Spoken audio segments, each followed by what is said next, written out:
are fewer and fewer reasons not to get the information about your genes. And I'm saying that because cost has come so far down in the recent years, and access, and I think of the things that really have turned people off in the past.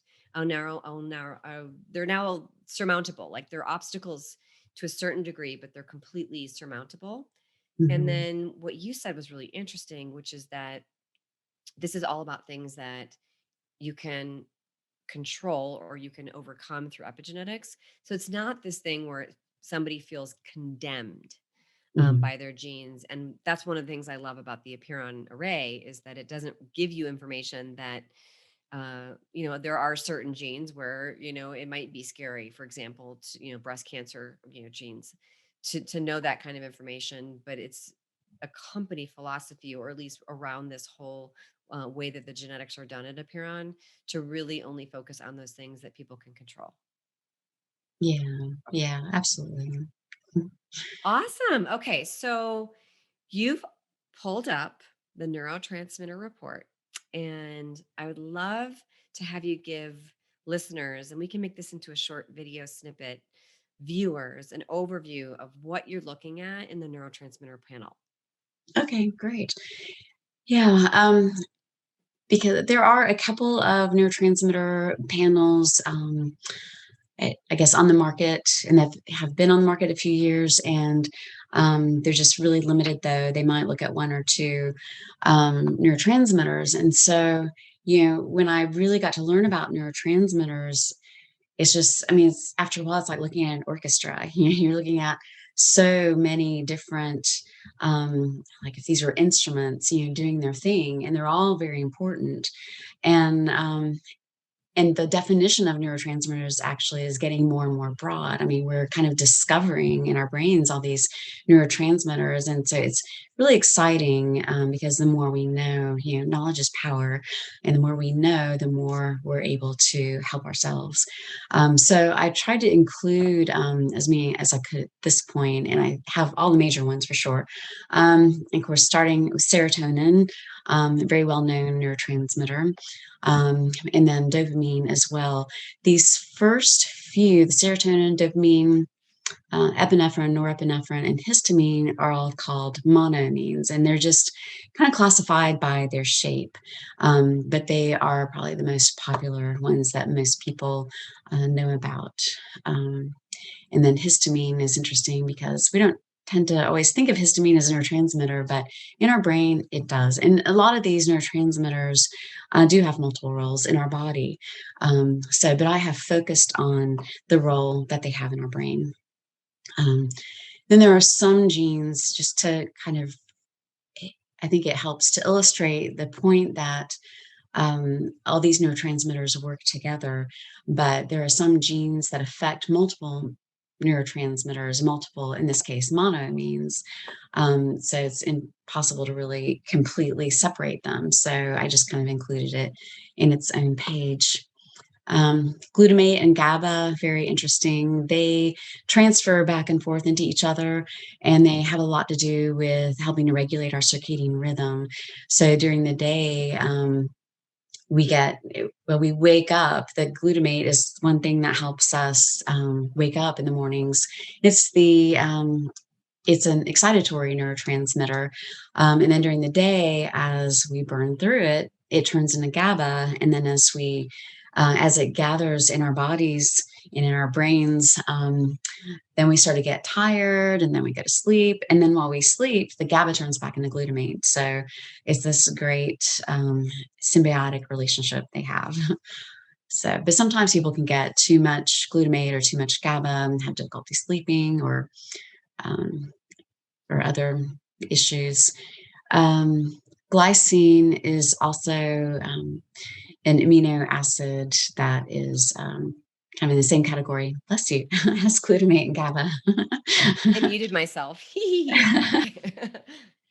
But it's a great neurotransmitter as well, because when we have plenty of glycine, it protects us from aging. Even, it's a building block for collagen, and so it can help us, avoid wrinkles and things like that. So, Love that. yes, me too. And it's so easy to add into, a tea or something like that. Sometimes people add it to coffee. I don't think it tastes as good as in coffee, but it's a slightly sweet powder, and so it's so easy to just throw in and help your brain function. But Glycine powder, do you have a brand that you recommend? um, I use bulksupplements.com. It seems to Okay. be a great, yeah, great source. Cool. You just put in your coffee. Okay. Yeah, Hot yeah. chocolate. All right. Awesome. Thank you. And I'm Sure. keeping track of, so I'll kind of summarize this, but I'm going to let you continue to go through the panel because it is quite big. It's extensive. Yeah, yeah, it is. And there's acetylcholine. That one's really big, especially for memory. And what people associate with acetylcholine or loss of acetylcholine is Alzheimer's disease. We don't have a whole lot of it in our brain, but that bit that's in there we really need for good proper brain function. Then there's anandamide, and David got to talk about that quite a bit. And yeah, it's a great neurotransmitter, and it is kind of in a class of its own. Acetylcholine is as well, but it has a lot to do with, well, it's our natural THC basically that our body makes. That's how it was discovered. Scientists figured if we have receptors for THC, we must be making something on our own, and the answer was anandamide. So it's a great one as well. And cytokines, and these are kind of, we're moving into the lesser known ones. Although endorphins are pretty well known, and that's, especially for athletes. And I love endorphins too. There's some neurotransmitters that are really receptive to our thoughts, and endorphins is one of those. It can help us turn like bad stress into good stress just by changing our perspective. So if there's something that we're dreading, and we're thinking, oh my gosh, I have to do this, and so we're really creating cortisol. But if we try to turn it into a challenge and try to think of it positively, then it turns into endorphins, and it's actually very beneficial. So it's one thing I love about endorphins. And kephalin, a lot of these are peptides, neuropeptides, and there's not as much information in my panel for these, but I assume that as more and more research is being done on them, then I will, of course, add more to the panel. My favorite one of these is prodynorphin, and or also known as dynorphin. But recently, scientists have been looking at it, and how I love how some scientists defined it as kind of what makes us different than animals, because it just kind of boosts our intelligence, and it boosts our desire to be social with one another, and it just kind of gives us that edge as human beings. So I thought that's pretty fascinating. Peptide Y, oxytocin.